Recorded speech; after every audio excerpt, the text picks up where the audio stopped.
ఇక అందరికీ అర్థమైపోయింది, ప్రజలందరికీ చంద్రబాబు నాయుడు గారు కూటమి ప్రభుత్వం తీసుకుంటున్నటువంటి నిర్ణయం తప్పు, ప్రజలకు అన్యాయం చేస్తున్నారు, ప్రజారోగ్యాన్ని గాలికి వదిలేస్తున్నారు అని అర్థమైంది. కాబట్టి ఇది ప్రజల్లోకి విపరీతంగా ప్రజల్లో ఒక చర్చ నడుస్తుంది. కాబట్టి దీన్ని మళ్ళా ఈ యొక్క నెపం, ఈ యొక్క బురద మన మీదే చల్లాలని చెప్పేసి మనం చూసాం మొన్న రీసెంట్ టైమ్స్ లో శాఖకు సంబంధం లేనటువంటి మంత్రులు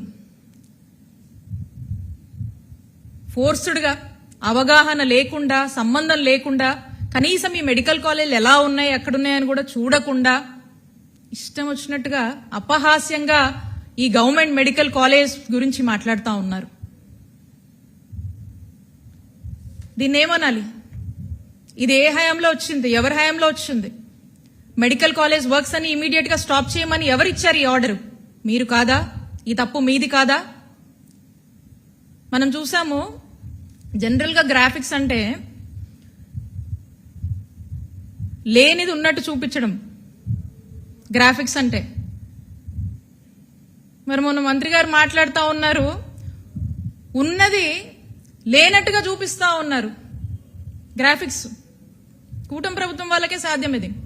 ఎందుకంటే వైఎస్ఆర్ కాంగ్రెస్ పార్టీ వాళ్ళు కానీ జగనన్న చేసినటువంటి మంచి జనాల్లోకి వెళ్ళొద్దు కాబట్టి మిస్లీడ్ చేయడం, మ్యానిపులేషన్. ఇంకా అలాగే ఇంకో మంత్రి గారు మాట్లాడుతూ ఉన్నారు, స్విమ్మింగ్ పూల్ అంట. పెనుగొండ మీకు స్టేటస్ చూపించాను నేను.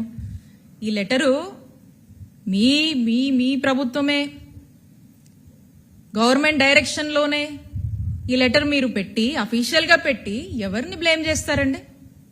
ఈ నెపం ఎవరి మీద వేస్తారు? ఇప్పుడు పెట్టండి, ఏం పెడతారో. మీరు ఈ లెటర్ పెట్టి, ఇప్పుడు మీరు ఈ లెటర్ మీరే రాసి, మీరే పనులన్నీ ఆపిచ్చి మా మీద నెప్పమేసేయడానికి ప్రయత్నించారు కదా.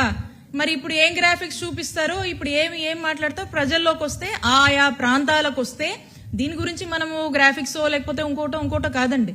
ఇదన్నీ కూడా ఎక్కడికక్కడ ఏ ప్రాంతానికి ఆ ప్రాంతంలో, ఏ జిల్లాలో ఏ జిల్లాకు ఆ జిల్లా ఈ మెడికల్ కాలేజ్ అనేది మనము నిర్మించాలనేటువంటి ఉద్దేశము, అక్కడ లేజేసినటువంటి foundations, developments, commencements, constructions, civil works, start అయినటువంటి కాలేజెస్ అన్నీ కూడా కళ్ళకు కొట్టొచ్చినట్టుగా అక్కడ ప్రజలను అడిగితే చెప్తారు. దీనికి మళ్ళా ఇంకేదేదో మాట్లాడుతూ ఉంటారు. ప్రజల్లోకి వస్తే తెలుస్తుంది, అక్కడున్న జనాన్ని అడిగితే తెలుస్తుంది. ఏంటంటో మాట్లాడుతూ ఉన్నారు కదా, అంతవరకు ఎందుకు?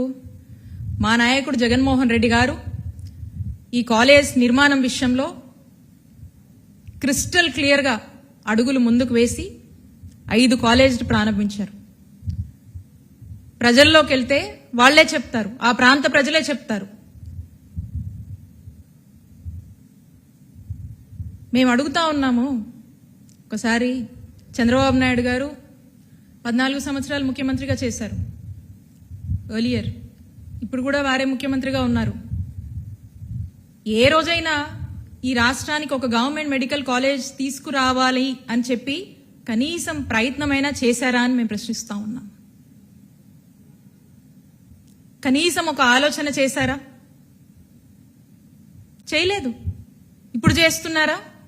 జగన్మోహన్ రెడ్డి గారు తీసుకొచ్చినటువంటి ఈ గవర్నమెంట్ మెడికల్ కాలేజ్ ని ఈరోజు ప్రైవేటైజేషన్ ముసుగులో అమ్మేటువంటి ఒక ప్రయత్నం చేస్తా ఉన్నారు, ఒక స్కామ్ చేస్తా ఉన్నారు.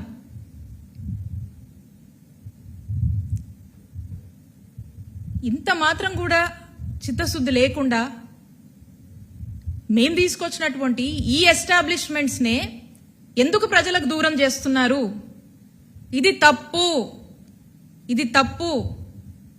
ఖచ్చితంగా దీని మీద అవసరమైన ఎన్ని పోరాటాలైనా, దేనికైనా కూడా వైఎస్ఆర్ కాంగ్రెస్ పార్టీ ప్రజల పక్షాన మీరు తీసుకోబోతున్నటువంటి ఈ నిర్ణయం తప్పు అని చెప్పి మేమెంతవరకైనా పోరాడడానికి సిద్ధంగా ఉన్నాము.